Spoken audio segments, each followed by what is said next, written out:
ಕೂಡ ಹಣಬರಂತ ನಾಡು ಹೊಡ್ಕೊಂಡು ನಿಮ್ಮ ಗಾಯ ಕೆಲಸವನ್ನು ಮಾಡುವಂತ ಮತಸ್ತ್ರವಾಗಿರುವಂಥದ್ದು ಹಣಪ್ಪ ಏನೇ ಆಗಲಿ ಸಿದ್ಧೇ ಆಗಲಿ. ನಮ್ಮ ಗಾರೆ ಕೆಲಸದವರಿಗೆ ಮರ್ಯಾದೆ ಕೊಡೋದಿಲ್ಲ ಸ್ವಾಮಿ. ನೈಟ್ ಆದ್ರೆ ನಮ್ಮನ್ನು ಕುಡುಕರು ಅನ್ನಂತವ್ರೆ ಸ್ವಾಮಿ. ಇದಕ್ಕೆ ಏನಾದ್ರೂ ಪರಿಹಾರ ಇದೆಯಾ ಸ್ವಾಮಿ? ಹಣಪ್ಪ ಅವ್ರಿಗೇನಪ್ಪ ಗೊತ್ತು, ನಿನಗೆ ಕಷ್ಟ. ಬೆಳಗ್ಗೆ ಆದ್ರೆ ಬಂದು ಗಾಡೆ ಹೊಡಿತೀಯ, ಮಧ್ಯಾಹ್ನ ನೀವು ಗಾಡೆ ಹೊಡಿತೀಯ, ಸಾಯಂಕಾಲ ಆದ್ರೆ ಸೀಲಿ ಹೊಡಿತೀಯ ಅಂತ ಗೊತ್ತಾಗದೆ ಕೂಡ ಅವರಿಗೆ ತುಂಬಾ ಕಷ್ಟವನ್ನು ಏರ್ಪಡಿಸೋದು. ಗಾಡೆ ಕೆಲಸದವರಿಗೆ ತುಂಬಾ ಮರ್ಯಾದೆ ಕೊಡೋದಿಲ್ಲ ಅಂತ ನಿನಗೆ ಭಾರಿ ಯೋಚನೆ ಮಾಡ್ತಾ ಇರ್ಬೋದು. ಆದ್ರೆ ನಿನಗೆ ಒಂದು ಕಷ್ಟವನ್ನು ಏರ್ಪಡಿಸಕ್ಕೆ ಅದು ಯಾರು ಬರಲಪ್ಪ, ನಿನ್ನ ಕಷ್ಟವನ್ನು ತೀರಿಸೋದಕ್ಕಂತ ಬರೋದು. ನೋಡು, ಇದು ಒಂದೇ ಮಾತ್ರ ನಿನಗೆ ಮಹತ್ತರವಾಗಿರುವಂತ ನಿನಗೆ ಒಂದು ಜಾಗದಲ್ಲಿ ಇರುವಂತದ್ದು. ಹಣಪ್ಪ ಏನಾಗ್ಲಿ ಅಂತ ಆಗ್ಲಿ, ಯಾವ ಕಷ್ಟ ಬಂದ್ರೂ ಸರಿನೇ, ನಿನ್ಗೆ ಏನ್ ಚಿಂತೆ ಬಂದ್ರೂ ಸರಿನೇ, ಆದ್ರೆ ನೀವು ಯಾವುದೇ ಕಾರಣಕ್ಕೆ ಎದುರ್ಕೋಬೇಡ.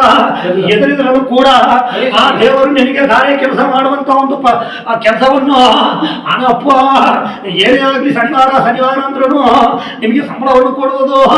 ಅದವಾಗಿ ನೀವು ಅಲ್ಲಿ ಓಡಿ ಮಲಗು, ಒಂದು ನೈಟ್ ಹೊಡೆಯೋದು ಇದ್ರೂ ಕೂಡ ಪರವಾಗಿಲ್ಲ.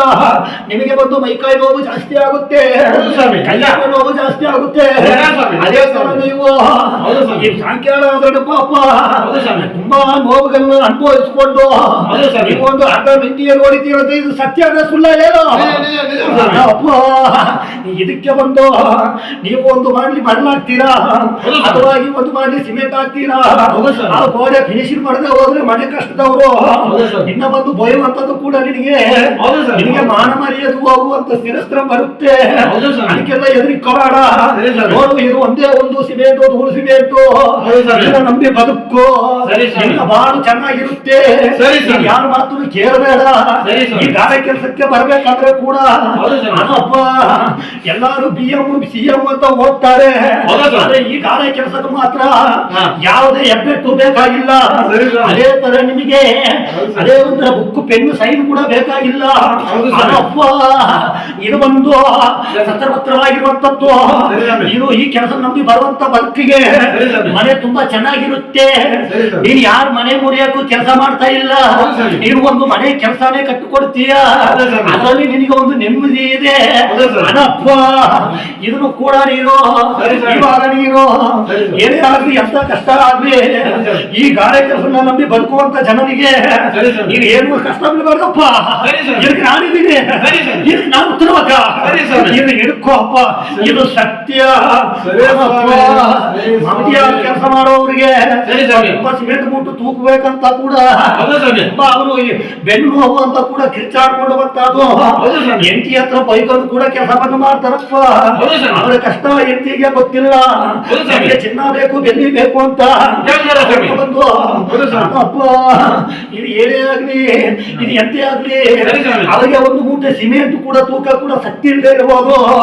ಈ ಕರ್ನಾಟಕದಲ್ಲಿ ಗಂಡಾರು ಮಂಡ್ಯಲ್ಲಿ ಎಷ್ಟು ಜನ ಕೆಲಸ ಮಾಡ್ತಾರೋ ಅವರು ಒಂದು ಮೂಟೆ ತೂಕುವಂತ ಪರಿಸ್ಥಿತಿ ಬಂದ್ರು ಅವ್ರಿಂದ ನಾನಿದ್ದೀನಿ ಅಂತ ಹೇಳುವ. ಇದು ಬೇಡ ಉತ್ತರವಾಗುವ. ಈ ಬೆಂಗಳೂರು ಗ್ರಾಮಕ್ಕೆ ಹೋಗ್ಬರ್ತೀನಿ. ಅಥವಾ ಒಂದು ಬಾಂಡ್ಲಿ 2 ಬಾಂಡ್ಲಿ ಮರಳು ಹಾಕ್ತೀರಾ, ಆ ಸಿಮೆಂಟು ಸರಿಯಾಗಿ ಮಿಕ್ಸ್ ಆಗದೆ ಕೂಡ ವಾನರವರು ಬಯಬಹುದು ನಿಮ್ಮನ್ನ. ಅದಕ್ಕೆ ಆಗಲ ನೀವು ಹೆದರಬೇಡಿ. ಎದರಿದರೂ ಕೂಡ ನಾವು ಮುಂದೆ ಸಾಧನೆ ಯಾವುದು ಮಾಡೋಕ್ಕಾಗಲ್ಲ. ಹಣಬ್ಬ ಏನೇ ಆಗಲಿ ಅಂತ ಕೂಡ ನೀವು ಇವತ್ತು ನೀವು ಭಾರಿ ಚಿಂತೆಯಾಗಿರ್ಬೋದು. ಏನೇ ಆಗಲಿ, ನೈಟ್ ಆದರೆ ಹೆಣ್ಣು ಮಕ್ಕಳಿಗೆ ಪಾಪ ಯಾವ ಸಾಂಬಾರು ಮಾಡೋದು, ಯಾವ ಕೊಳಂಬು ಮಾಡೋದಂತ ಕೂಡ ನೀವು ಭಾರಿ ಯೋಚನೆ ಮಾಡ್ಬೋದು. 2 ಈರುಳ್ಳಿ ಕಟ್ ಮಾಡ್ಕೊಳ್ಳಿ, 2 ಟೊಮೆಟೊ ಹಣ್ಣು ಕಟ್ಟು ಮಾಡ್ಕೊಳ್ಳಿ. ಇದು ಬಂದು ಗಾರೆ ಕೆಲಸ ಮಾಡುವಂತ ಹೆಣ್ಣು ಮಕ್ಕಳಿಗೆ ಇರುವಂತ ಪರಿಸ್ಥಿತಿಯಪ್ಪ. ಹಣಪ್ಪ 2 ಈರುಳ್ಳಿ ತಕೊಳ್ಳಿ, 2 ಬೆಳ್ಳುಳ್ಳಿ ತಕೊಳ್ಳಿ, 2 ಟೊಮೆಟೊ ಹಣ್ಣು ತಗೊಂಡು ಅದನ್ನ ಸ್ವಲ್ಪ ಚೆನ್ನಾಗಿ ಕಟ್ಟು ಮಾಡಿ ಕೂಡ ಅದು ಸ್ವಲ್ಪ ಒಗ್ಗರಣೆ ಮಾಡಿ ಆಮೇಲೆ ಹಣಪ್ಪ ಇತ್ತು ಮಾಡಿ ಮುಲ್ಲೋ ನಾನು ಓಡಿ ಬಂದು ನೋಡುವಲ್ಲೋ. ಹಣಪ್ಪ ಇವತ್ತು ನೀವು ಚಿಂತೆಯಲ್ಲಿ ಇರಬಹುದು. ಅದಕ್ಕೆ ಸ್ವಲ್ಪ ಎಣ್ಣೆ ಸ್ವಲ್ಪ ಹೂಯಿ ಅದನ್ನ ಸ್ವಲ್ಪ 2 ಸ್ವಲ್ಪ ಹಾಕಿ ನಿಮ್ಮ ಯಜಮಾನರಿಗೆ ಕೊಡಿ. ಹಣಪ್ಪೋ ಏನೇ ಆಗಿರ್ಲಿ ಎತ್ತ ಆಗಿರ್ಲಿ ನಮ್ಮ ಗಾರೆ ಕೆಲಸ ಮಾಡೋರಿಗೆ ಎಲ್ಲರಿಗೂ ಕೂಡ ತುಂಬಾ ಮೈಕೈ ನೋವು ಜಾಸ್ತಿ ಆಗಿರ್ಬೋದು. ನೀವು ಆ ಚಿಂತೆಯಿಂದ ನೀವು ಈ ಕೆಲಸ ಬಿಟ್ಟು ಹೋಗಬೇಡಿ. ಹಣಪ್ಪೋ ನೋಡಪ್ಪ, ಇದೇ ಸತ್ಯವಂತ ದೇವರು ನೋಡಿ, ಇದೇ ನಮಗೆ ಕೊಡುವಂತ ಅನ್ನದಾನ ಕೊಡುವಂತ ಸ್ವಾಮಿ ನೋಡಿ, ಇದೇ ನಮಗೆ ಬುಕ್ಕು ಬಾಗ್ಲಿ ಎಲ್ಲ ಅನ್ನುವಂತ ನೀವು ಚೆನ್ನಾಗಿ ತಿಳ್ಕೊಂಡು ಈ ಗಾನೆ ಕೆಲಸವನ್ನು ಒಂದು ಅದ್ಭುತವಾಗಿ ನಡೆಯುವಂಥದ್ದು. ಹಣಪ್ಪ ನೋಡಿ, ನಾನು ಕೊಡುವಂತ ಸಾಧನೆ ಮಾಡುವಂತ ಗೋಲಾಡೆ ಹಣಪ್ಪ, ಇದು ಬಂದು ಸಾಧಾರಣ ಮಣ್ಣಲ್ಲ, ಇದು ಮನೆ ಕಟ್ಟುವಂತ ಮಣ್ಣು. ಇದನ್ನ ನಂಬಿ ಬದುಕೋರು ಎಷ್ಟೋ ಜನ ಚೆನ್ನಾಗಿರ್ತಾರೆ. ಈ ಕೆಲಸವನ್ನು ಯಾವುದೇ ಕಾರಣಕ್ಕೂ ಕೂಡ ನೀವು ಅವನು ಗಾಡಿ ಕೆಲಸ ಮಾಡ್ತಾನೆ ಅವನ ನೀವು ಕೇವಲವಾಗಿ ನೋಡಬಾರ್ದು. ಅವನು ಓಡು ಮಂಗು ಎಣ್ಣೆ ಹೊಡಿತಾನಂತ ನೀವು ಯಾವುದೇ ಕಾರಣಕ್ಕೂ ಹೊಡಿಬಾರ್ದು. ಹಣಪ್ಪೋ ಒಂದು 5 ನಿಮಿಷ ಬಂದ್ಬಿಟ್ಟೆ, ನಾನು ಹೋಗ್ಬಿಡ್ತೀನಿ ಕನಕಪುರ. ಹಣಪ್ಪೋ ಏನೇ ಆಗಲಿ ಅಂತ ಆಗಲಿ ನೀವು ಗಾರೆ ಕೆಲಸ ಮಾಡೋವರಿಗೆ ತುಂಬ ಮೈಕೈ ನೋವು ಜಾಸ್ತಿ ಆಗಿರಬಹುದು, ಅಥವಾ ನೀವು ಓಲ್ಡ್ ಮಂಗು ಎಣ್ಣೆ ಕೂಡ ಹೊಡೆಯಬಹುದು ಅಂತ ಪರಿಸ್ಥಿತಿ ಬರ್ಬೋದು. ನಾನು ಬೆಂಗಳೂರು ಗ್ರಾಮಕ್ಕೆ ಇವಾಗ ಹೋಗಿ ಬಂದೆ. ಅಲ್ಲಿ ಬಂದು ಒಂದೊಂದು ಫ್ಲೋರ್ 10 ಫ್ಲೋರ್ ಕೂಡ ಕೆಲಸವನ್ನು ಮಾಡ್ಕೊಂಡಿದ್ದಾರೆ ನನ್ನ ಮಕ್ಕಳು.